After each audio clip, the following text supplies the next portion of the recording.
There's just 11 days to go until Tyne and Weir, Teesside and the whole country goes to the polls. With such huge stakes, Brexit, the NHS, social care, education, immigration, housing and just how much all of that will cost, there's big decisions to make. Tonight it's the first of 3 special live debates. Later this week we'll be speaking to the candidates vying to be MP for Sunderland Central and North West Durham, but tonight it's the turn of Hartlepool. Now these are 3 key seats, and these constituencies, depending on which way they vote, could hold the key to Westminster. The question is, on June the 8th, is your decision made?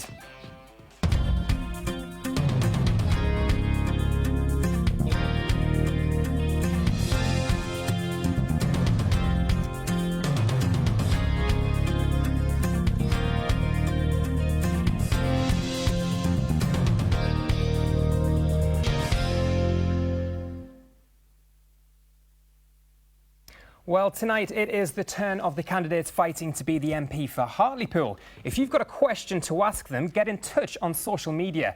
We're using the hashtag #DecisionHartlepool. Now, since the Hartlepool seat was created in 1974, a Labour MP has been elected to serve the area.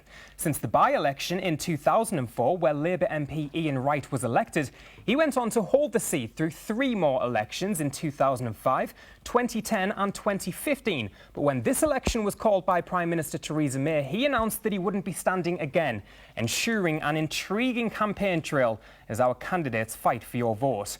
Now, a quick look back to that vote in 2015. As we know, Ian Wright for Labour was elected with just over 35% of the vote. UKIP were in second place with 28%, a 21% swing from 5 years before. Then the Conservatives and an Independent made up the final 4, with the Liberal Democrats getting just 761 votes out of nearly 40,000 cast. So joining me on Decision Made tonight, Mike Hill from the Labour Party, Phillip Broughton from UKIP, Carl Jackson from the Conservatives, and Andrew Hagan from the Liberal Democrats. But will we see similar results this time round? Remember, you can join in on this debate. Ask the candidates your questions via social media. Use the hashtag #DecisionHartlepool, and I'll try and get an answer for you. Well, we'll kick things off tonight by finding out a little bit about the candidates here tonight. Who are they? What are they about? After all, they're fighting to represent you in Westminster. So simply put, Mike from Labour, tell us more. I'm Mike Hill. I live in Hartlepool, raise my children in the town. My son goes to the FE College. He's on an apprenticeship there. I moved there 18 years ago because it was a wonderful place to move to, and I've loved it ever since. The people of Hartlepool are absolutely wonderful people, and the town has got a good base from which to build on. I believe that Labour has looked after the town, and we can take that town forward. 5 more years of a Tory government, to me, will see our communities in Hartlepool decimated, broken. Young and old will feel the effects of 5 more austerity years. If elected, I will put the people of Hartlepool first. I will fly the flag for the people of Hartlepool and protect their public services. I'm a trade union official and proud to be so. I'm a public service campaigner, and I'm on record for doing so, particularly in Hartlepool, on the NHS, on mental health and on social care. I'm tried and tested. We'll get on to you more in the rest of this part, but we'll move on to Phillip Broughton. Tell us a bit about yourself. Who are you, Phillip? Thank you. I'm a class lad who works at Tesco as a checkout supervisor. I've also ran my own small business. I've been involved in politics for 15 years. I was a councillor for 4 years. I was the parliamentary candidate who nearly won Hartlepool at the last general election. And I think we've got to do a big job in Hartlepool, and we've got a real chance to win this seat for UKIP. What we've got to do is we've got to work hard on the issues, and that's what I've been doing over the last 4 years in Hartlepool. Whether it be on the Hartlepool Hospital, whether it be on police numbers, whether it be on overdevelopment, I've campaigned for the last 4 years in Hartlepool, and I think I could be a really strong MP for Hartlepool. Carl Jackson from the Conservatives. I'm a solicitor by trade, who then spent 3 years working as an advisor to the Brexit Secretary, David Davis, and I was a committed campaigner for Brexit. Unlike most people in Hartlepool, wanted the Brexit result and believe that Theresa May can deliver the best deal to get us out of the European Union. I now run a business which specialises in turning around struggling organisations, whether they are international airlines or NHS trusts. And fundamentally, my pitch here is that I'm an optimist for Hartlepool. I feel that Labour are great at describing the problems and then telling people who to blame. But I believe that we need a vision for Hartlepool. We need to see what it's going to specialise in, what industries we're going to bring. I'm sick of the doom. I think it's time to talk the town up. And finally, Andy Hagan from the Liberal Democrats. So I'm Andy Hagan. I'm 46. I'm married. I have 2 little cheeky monkeys that are 7 and 9. I'm born and bred. I was born in Hartlepool on the Out Manor estate. I went to Brinkbear Comprehensive in the 6th form. I've had a few jobs in Hartlepool, worked for the local education authority at one of the secondary schools, and I work for Tesco's also. Currently, I'm a teacher. I love working with children, and education is my passion. And I also have my own small business coaching, so I coach adults and children, particularly young people who are struggling. So, you know, why do I want to be the MP of Hartlepool? I mean, it's an honour to be here, really, and standing in my hometown. It's a bit of a dream, you know, and it's absolutely fantastic, and the response that I've been getting going around the town has been great. And I just want to... Hartlepool's been really good to me. You know, I've grown up in Hartlepool and I've been blessed with a lot of opportunities, and I want the same opportunities for the people, particularly the young people of Hartlepool. So I'll be working really hard for them. And yes, I think Hartlepool is forgotten. The Labour and the... I'm just going to wrap you up because we're going to get onto all this. This is just about getting to know yourselves. It's nice to know there's Tesco rivalry as well as political party rivalry as well. But we'll move on. Carl Jackson from the Conservatives. You're a councillor in Buckinghamshire.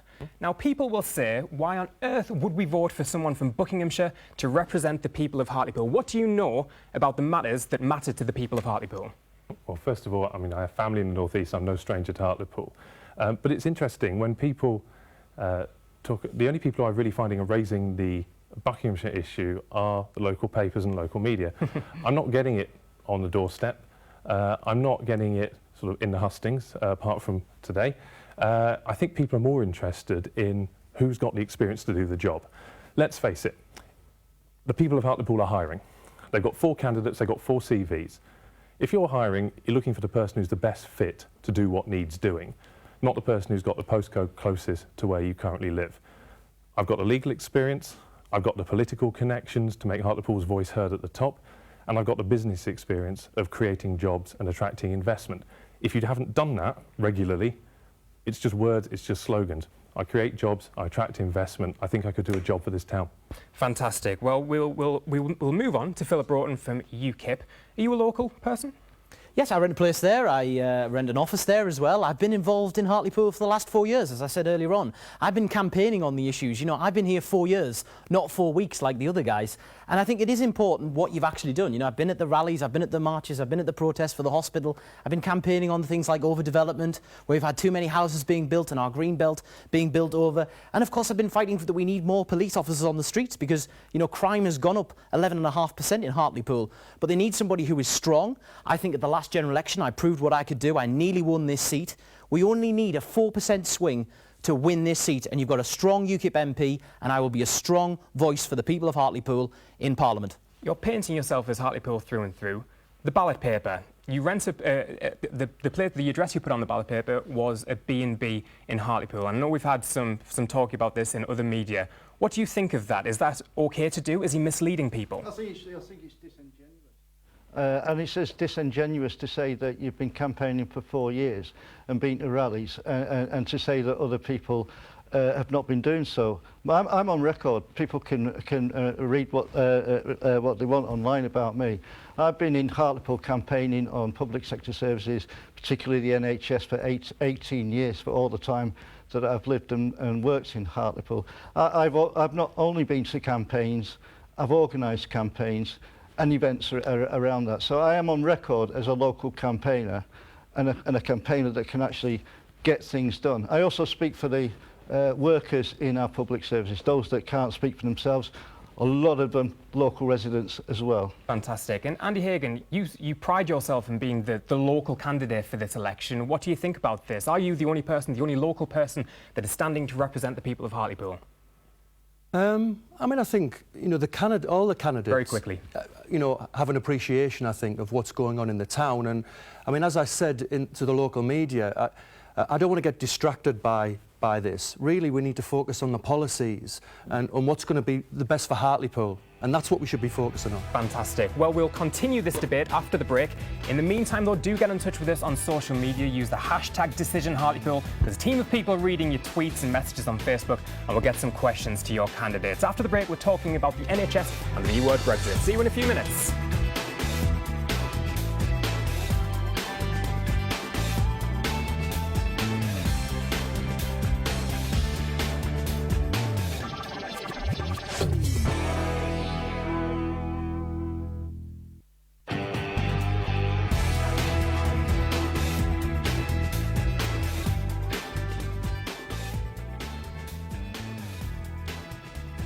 Welcome back to Decision Made. Thanks for joining us this Monday evening. I'm joined by the candidates fighting to be the MP for the Hartlepool region, from Labour, UKIP, the Conservatives and the Liberal Democrats. If you've got a question you want to ask them, get in touch on social media. We use the hashtag #DecisionHartlepool. Now, one of the many talking points in the run-up to the general election is, of course, the NHS, as it always is.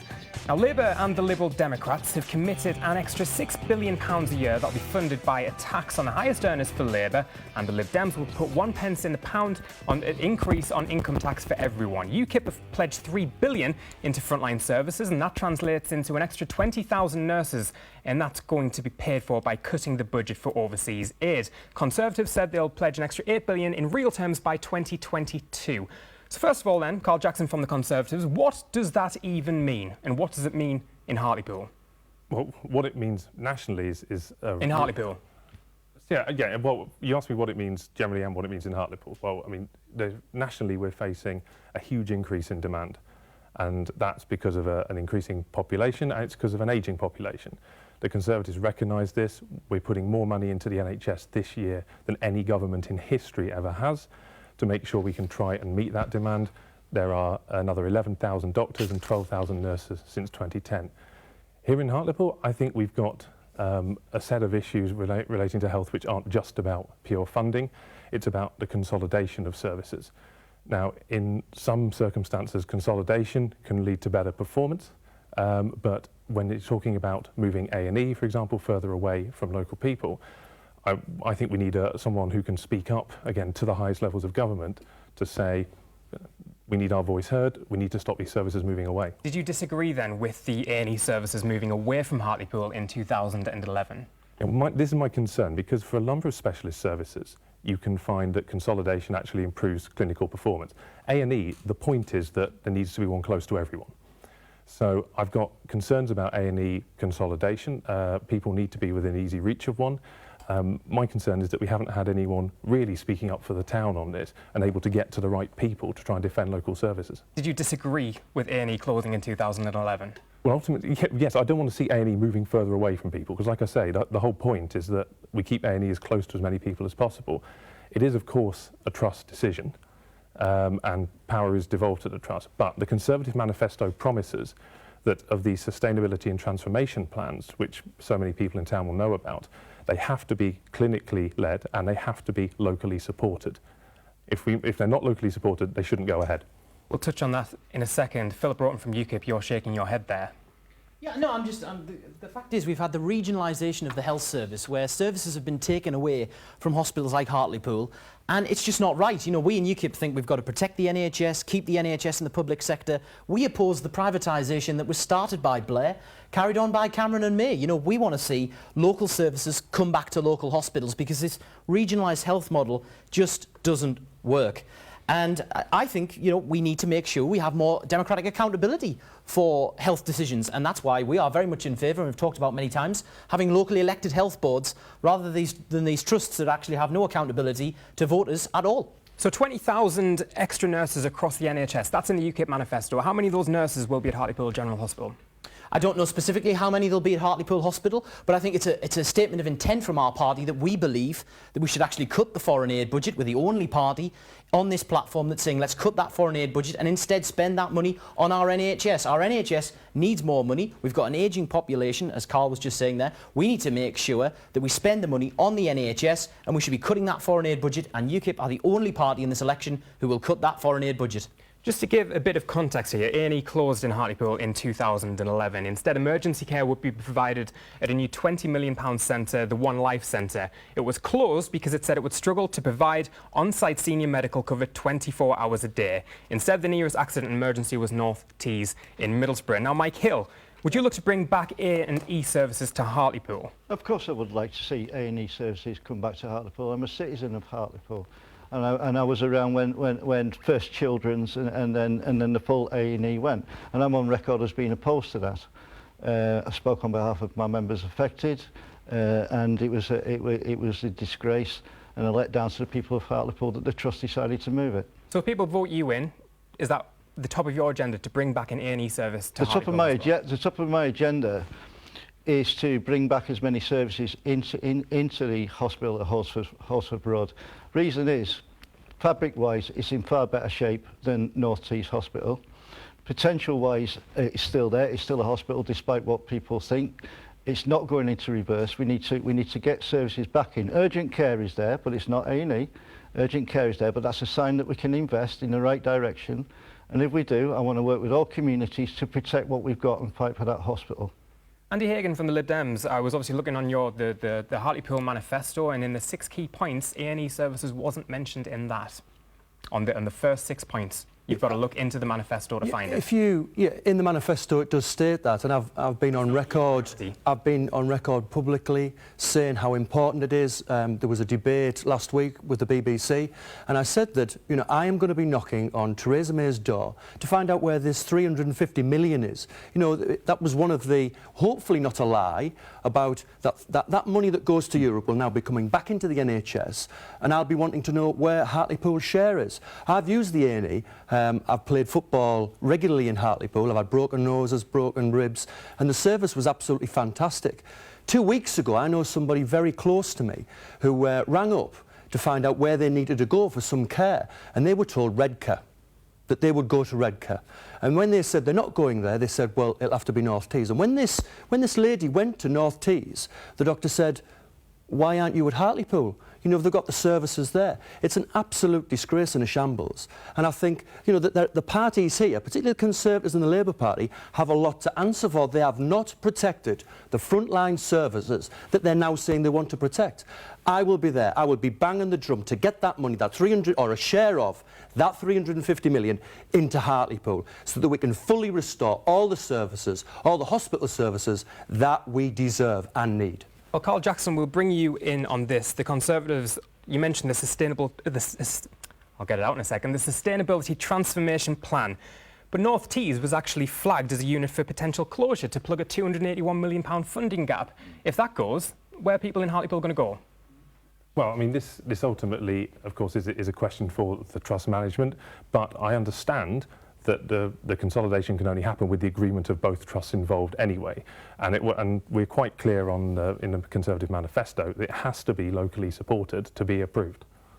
But this is a plan to see how they can save £281 million, and they've suggested closing the emergency care at North Tees. So what are people in Hartlepool going to do?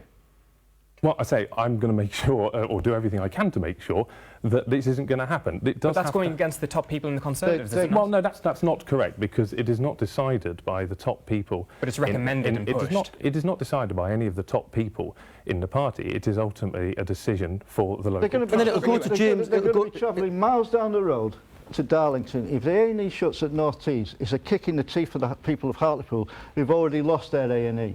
Yeah. Who are getting used to that loss. They'll never forget it.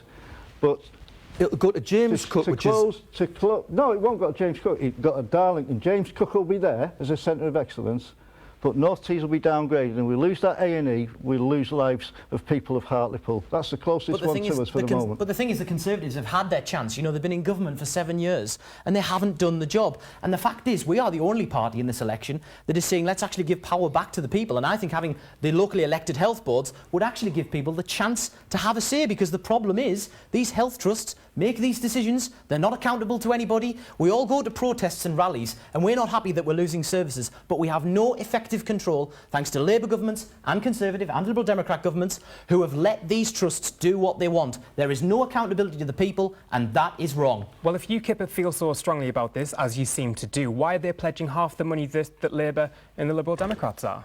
Well, we're pledging £3 billion. Which is half. Well, yeah, but we are pledging £3 billion. But I would say, look, the Labour Party have got this magic money tree where they're just going to borrow billions of pounds. I would far rather be honest with people and tell them the truth, which is that we can increase the NHS budget, but we've got to do it by cutting that foreign aid budget. And we are being honest. We're saying that, you know, if you look at the healthcare system in Germany and France, you know, they pay a lot more for those standards, for that healthcare, and we need to do the same. And we're being honest with the population and saying we're going to have to pay for it, and this is how we'll do it. But that's where the money will go. It will go on the NHS. And we're confident in our policies. We've costed them out. The STPs, I agree with Phillip, the STPs are all about cutting services. It's an agenda for making savings on a regional and a national scale.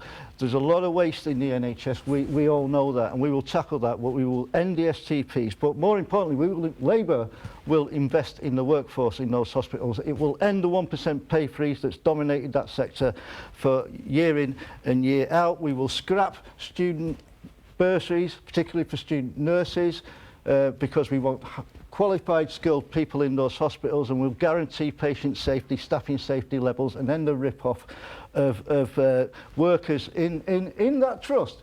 In that trust, working over the last year, according to the staff survey 2017, £2.6 million worth of unpaid overtime in that trust, because they care about the people that they look after, and that's the important thing for me and for Labour, is working with those people to build on what we've got at that hospital. Well, on that note, we have been out onto the streets of Hartlepool to find out what matters to you about the NHS. And it'll be the hospital.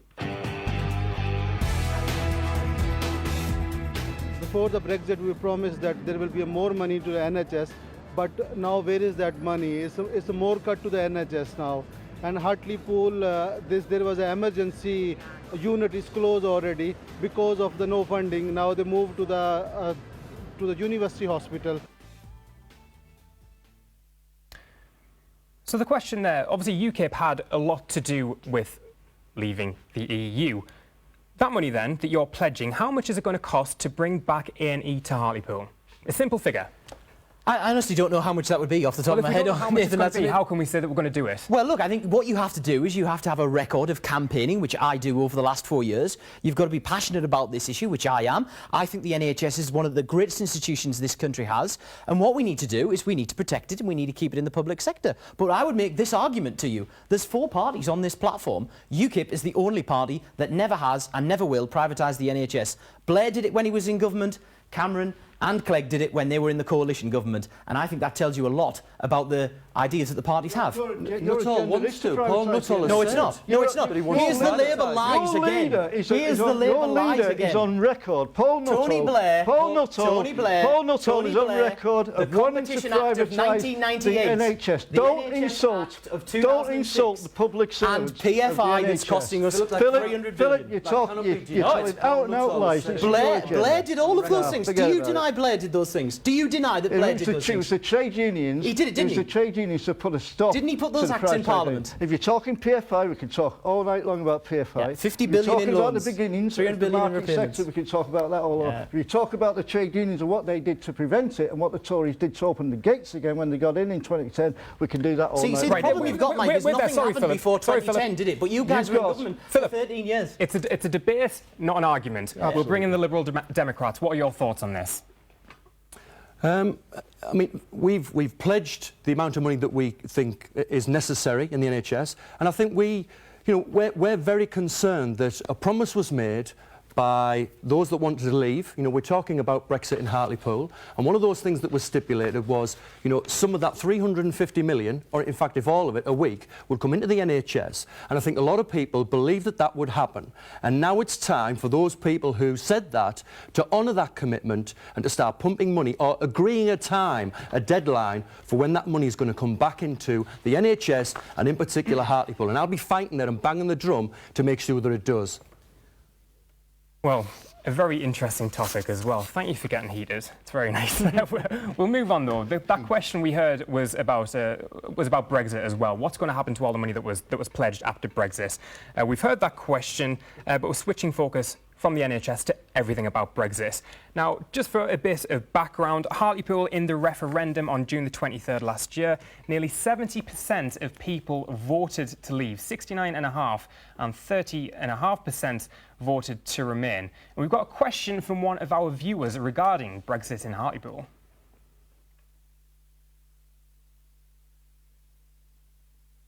Oh, sorry. Actually, we actually don't have a VT. It is a tweet. That is my fault. I'm sorry. We have a tweet saying that Brexit actually isn't going to make much of a difference in Hartlepool anywhere because it didn't when we were in the European Union. Phillip Broughton. I think Brexit is a great opportunity. You know, the British people have decided, and Hartlepool, indeed, 70% of people voted to leave the European Union. And what it means is we've got to make sure we get control of our laws, our borders and our money. And the one thing I would say is that Theresa May has proved that she can't be trusted. You know, this is a Prime Minister who said that she'd get immigration down to the tens of thousands. They said it in 2010, they failed. They said it in 2015, they failed. And they're saying it now again in 2017, you can't trust them. And this is a Home Secretary, former Home Secretary, who said she'd get tough on crime. She's cut 20,000 police officers from Britain's streets. And the question here is, do you want a Labour MP in Hartlepool or do you want a UKIP MP in Hartlepool? Because the fact is, a Conservative vote in Hartlepool, as we proved at the last general election, is a wasted vote. If you vote Conservative or you vote Labour, you will get a Labour MP. If you vote UKIP, you've got a real chance to get a strong UKIP MP in. Andy Hagan, you've said that you're opposing Theresa May's and the Conservatives' hard Brexit. Why should you be the man to deliver the best kind of Brexit for Hartlepool? I think it's really important that Theresa May doesn't have a blank cheque to do whatever she wants. I think we know that Theresa May has a small group of people around her and she makes policies on the hoof that she then makes a U-turn on. And really there isn't democracy, there isn't more power to the people. It's just this small cabal of people who decides what's going to happen. We voted, I've accepted the vote that we are coming out, that we are going to leave Europe. I guess what I don't accept is that the only deal on the table is a hard Brexit. I think if we want the best deal, we've got to have all the options on the table. And a hard Brexit, I don't believe, is what's best for the country or the people of Hartlepool. We have 12.9% unemployment.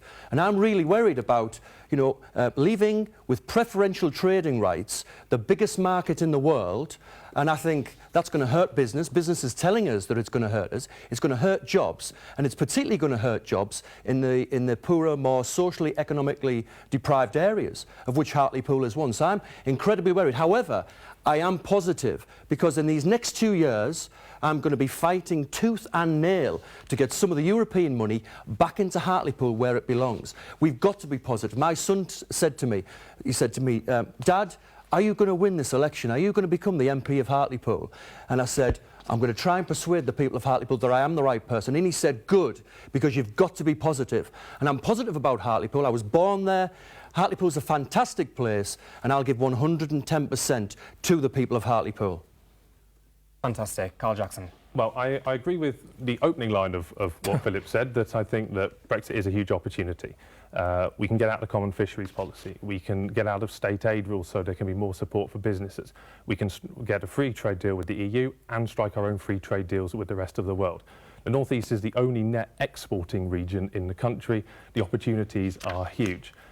But this comes down. Does that not mean also the risks are huge as well if Brexit doesn't go according to whatever plan we have? They are huge. Well, I'm very confident that we will get a very good deal because we do a lot of free trade and trade works both ways. They benefit from trade with us, we benefit from trade with them. But it comes down to who can deliver it. Mike Hill, the Labour candidate, voted Remain. Andy has a party leader in Tim Farron who is trying to get us to stay in the EU by the back door through a second referendum. And Phillip, I completely support the role UKIP played in getting the referendum. I campaigned alongside UKIP activists to try and secure the Brexit vote. But UKIP aren't going to be the next government. There's no point where a TV presenter says, and now Paul Nuttall gets into the car to go to the palace to meet the Queen. It's only the Conservatives that can actually deliver the Brexit Hartlepool needs. But we've got to have an opposition. We've got to be putting pressure the fact is, on Carl, Theresa you guys May. cannot win this election in Hartlepool. The Conservatives do not have the votes. As we proved at the last election, The Conservatives this is just a got the battle. Tees Valley Mayor. This is a battle between Labour and UKIP. You haven't seen the latest poll. And every And I think vote, that's an insult to every to vote for the voters, saying that Conservatives there's in only this, two parties to every vote vote for the Conservatives in this election in Hartlepool helps the Labour candidate win, and that's the reality. If you want Labour out, there's only one way to do it, and that's to vote UKIP. Michael from Labour. We would work with the Tees Valley Mayor to try and recover some of the monies that we would lose from coming out of the EU. Yes, I voted Remain, but I accept the democratic mandate of the people of Hartlepool. I'm looking at a Tory candidate here who's on Prime Minister, voted Remain or sat on the fence. So what's the difference between Mike Hill accepting the mandate of the people of Hartlepool and going forward and herself? As far as I'm concerned, for me, Labour is the nuts and bolts of the process. We are on our way out. But as a trade unionist and a negotiator, I know the importance of setting your stall out and negotiating that Brexit. Yeah, I'm sorry, but there needs to. Theresa May has been handed a blank cheque to do whatever she wants. There needs to be accountability. You know, people's voices need to be heard in Westminster, and the only party that's going to do. You're not listening to the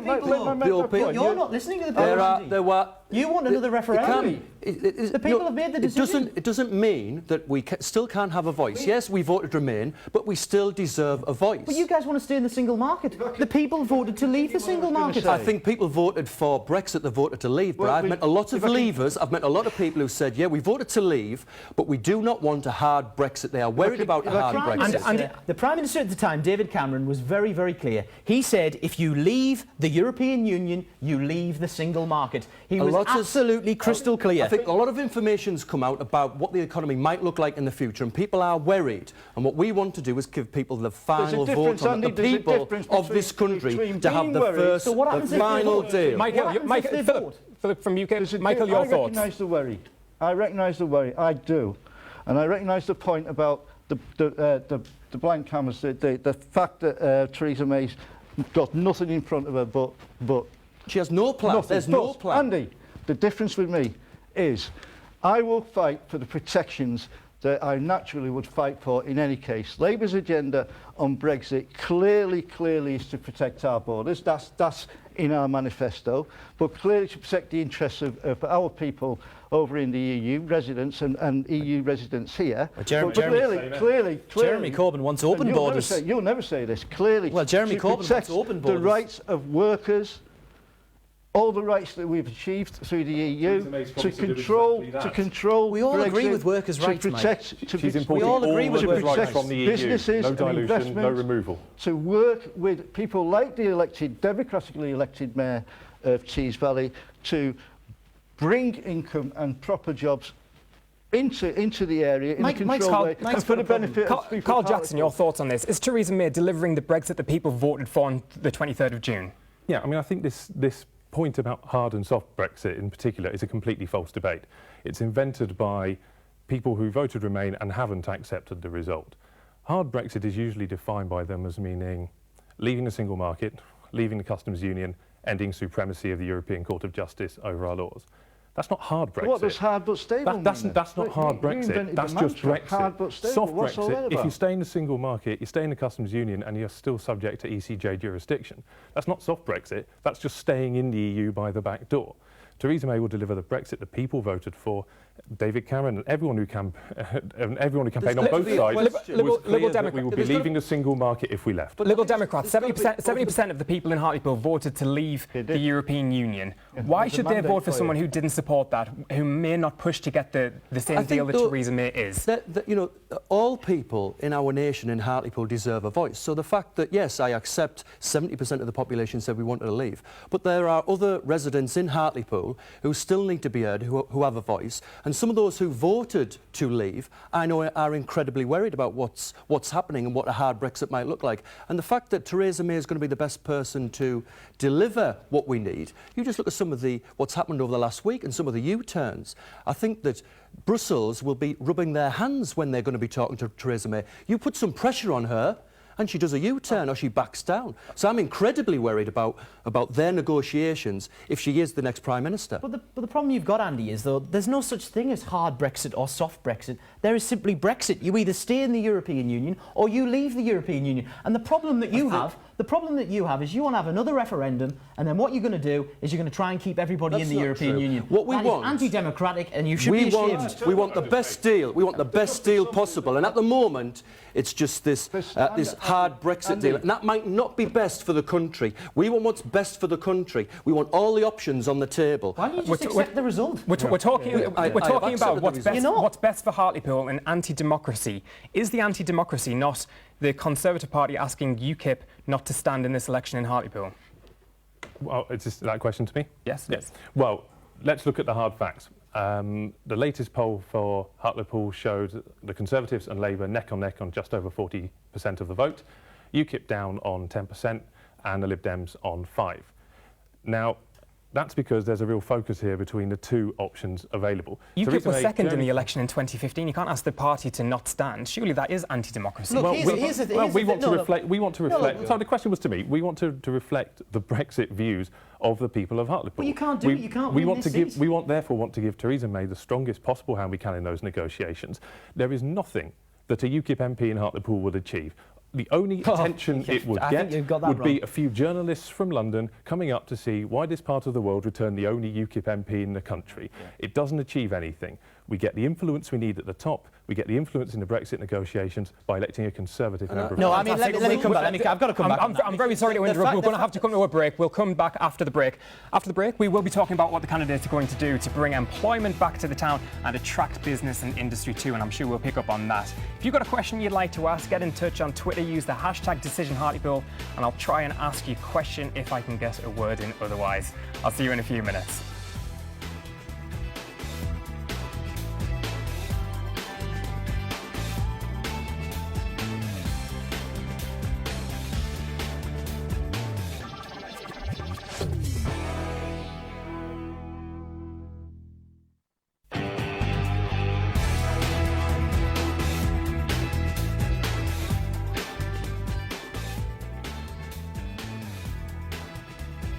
Welcome back to Decision Made. It's the first of 3 live election debates across our region, putting the candidates fighting to be our MP to the test. Tonight it is the turn of Hartlepool. So in this final part of Decision Made, we're going to discuss jobs, business and industry in Hartlepool, and we have a question for you guys to answer.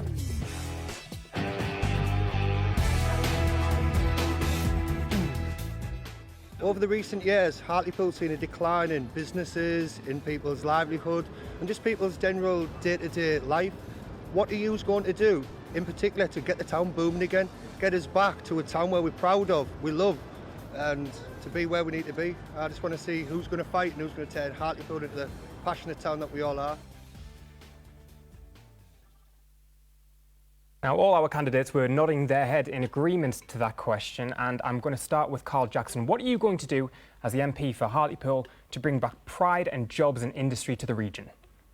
As I said at the outset, I create jobs. I create them regularly, fixed-term contracts, permanent jobs. I know what it takes to attract investment and to create them. For me, Hartlepool's future is in existing industries growing. There's plenty of space for them to do so. And also in new industries. So you're looking at your offshore oil and gas, your offshore renewables. I visited a cable company the other day that's planning to double their footprint in the town over the next few years. We also need to look at the opportunity from decommissioning. The North Sea oil and gas fields are going to be the first major fields to decommission. We've got about 100 rigs could be coming here. If Hartlepool even got a fifth of those, the work it would generate would be extraordinary. And then I think there's a final point as well, which is, as part of the Brexit deal, Theresa May is committed to exporting, if you like, a lot of civil service jobs away from London, where they're too concentrated, to other parts of the country. I would want to fight to get some of those jobs here in the North East too. Phillip Broughton from UKIP. If we get a hard Brexit, that we've been debating, what is a hard Brexit, what isn't, how can you protect jobs here in Hartlepool? Well, I think one of the things you've got to do is you've got to try and get the business rates cut. If you get the business rates cut, you'll get shops and jobs to the town centre. I've been campaigning on that issue in Hartlepool for the last 3 years. But we also need more police because, as we said earlier on, crime has gone up 11.5% in Hartlepool. We need more nurses, we need more doctors, but also I think the government should be giving short-term loans to businesses and to industries, helping our steel industry, helping our fishing industry. There's been decimated over the course of time by the Common Fisheries Policy. So there's some real things we could do there, but we've got to force the government, and the only way you'll do that is you've got a strong MP who will fight for Hartlepool. Mike Hill from Labour. It's been Labour in Hartlepool since 1974, yet we've still got really high unemployment rates. What's going on? Well, high levels of unemployment in Hartlepool are unacceptable, and that's why I want to change things around. I've already started. I've already been to the nuclear power station to have a look at what it does and what impact that business has on surrounding businesses in the town. And it's amazing to know that it has a huge impact. It employs roughly 1% of the adult population of the town, but clearly that's not enough. I've also looked at the dismantling of offshore rigs down at Greythorpe. Brilliant, and people do say, oh, it's hundreds of jobs to Hartlepool over the next few years. Andy Hagan from the Liberal Democrats. I'd just like to finish on that, if I may. I just want to make a point about that. It isn't hundreds of jobs for Hartlepool people unless I'm the MP, because it's hundreds of jobs for agency workers that are brought in to exploit cheap labour and undercut national terms and conditions of service. And I've clocked that, and I will fight for those jobs to be Hartlepool jobs. We'll get onto that in a second.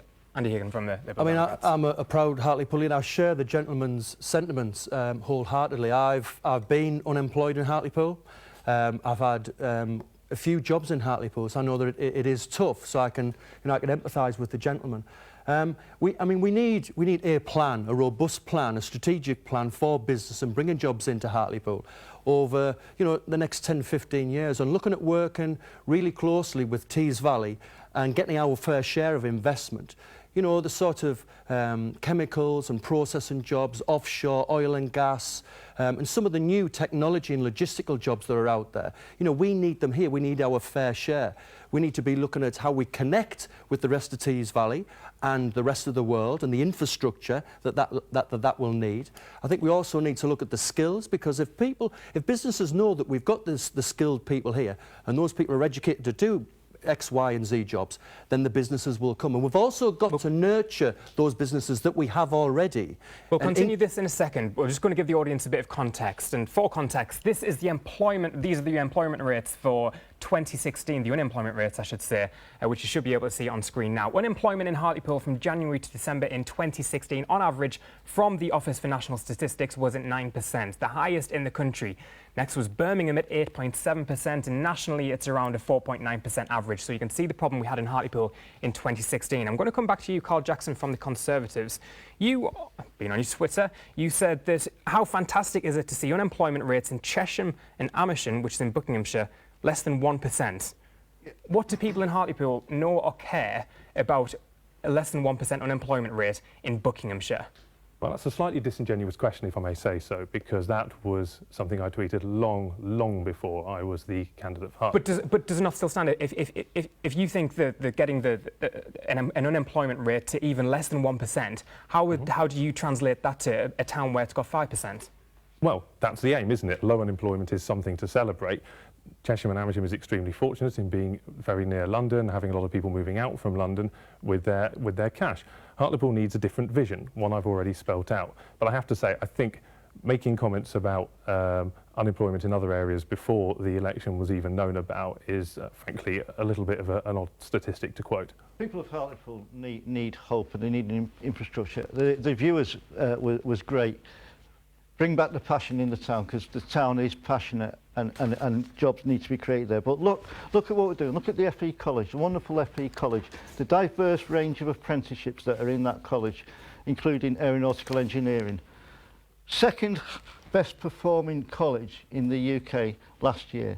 That shows that we're building that infrastructure and we'll build upon that to bring How jobs. can Labour say that? How can Labour say that if it's all the Yeah. problems that when Labour has It's not been its just a MP? problem of young people, it's a problem of people who are not in work of all ages now, which is why Labour nationally will focus on those areas where cheap labour is being brought into our industries via agencies to undercut pay and undercut national Labour's savings. been in power, they've had high-profile politicians, Blair, Mandelson, and what platform have they created for the people of Hartlepool? For the people of Hartlepool, that's a and the national promise. Conservatives We will deliver on that. have no love for the people of Hartlepool. They look after a certain section of society. So Labour and the Conservatives have had their opportunity to do the best for the people of Hartlepool, and they've forgotten about them. Labour takes them for granted, and there's no love from the Conservatives. Phillip Broughton from UKIP. Has UKIP led people into uncertainty? Voting for a Brexit when is a very big gamble. There's lots of jobs in the North Sea. There's lots of time in maritime, the technology sector. Is this a big gamble for people? Have you led people astray here? There's no gamble here. The fact is... There's no gamble in Brexit. No, we have voted to get this country's freedom, sovereignty and independence back. And it is about time. And it's about time. No, there's a lot more to do. Labour have been in charge of Hartlepool forever. Phillip, and look at their record. They're not even talking about Brexit on the doorstep. Their record is a disaster. Council tax up, crime rates up, hospital services lost, wasteful spending up, local police budgets cut 37.5%, and the fishing and steel industry is decimated. That's Labour's record. We need change. That's what we need, and UKIP are the only ones that can get the Labour Party out of Hartlepool, Labour is not the Conservatives. party of hope for Hartlepool. Labour is not the party going back. UKIP, it's job done. People aren't even talking about Brexit on the doorstep. Well, obviously not knocking on many doors, that's all I can say, Believe you me, I am. You need to go and get out a bit more and knock on a few more doors, I think. And your job is done, mate. We're not finished yet. We're not finished yet. The people of Hartlepool are telling you so. We're not finished yet. And we're the only ones that can beat the Labour Party in Hartlepool. If you vote Conservative, that will split the vote and it will let the Labour Party back in again. That's what happened last time, and that's what will happen again. It's disingenuous to tell the people of Hartlepool who that they are going to vote for. That cannot be right. Let's not speak over each other. It's a debate, not an argument. Andy Hagan from Liberal Democrats, that's very quickly. Right to be saying to the people of Hartlepool, look, you've only got two choices, UKIP and Labour. Disingenuous. I think people should look at what we stand for, who people are going to trust to actually get stuff done for the people of Hartlepool, who people feel are really passionate for the town and is going to make a difference. And it isn't just Labour, it isn't just UKIP. People have got 4 people to choose for. A vote for me is not a wasted vote. If people truly believe that I'm the right person to be the MP who's going to make a difference, then you vote for me. It doesn't matter if it's 5% or we didn't do well in 2015. If people think that I'm the right person, then you vote for me. Well, you've done very well there because you've actually got the last word and we are actually out of time for this debate, and I'm sure it's going to carry on as well. Thank you all for your efforts tonight, and to all the viewers at home and interacting with us on social media too. This debate will carry on off air, I'm sure, and right up until June the 8th as well on Forum Day. That's it from us here. Thanks very much for joining us tonight. We're back on Wednesday and Friday too. Good night.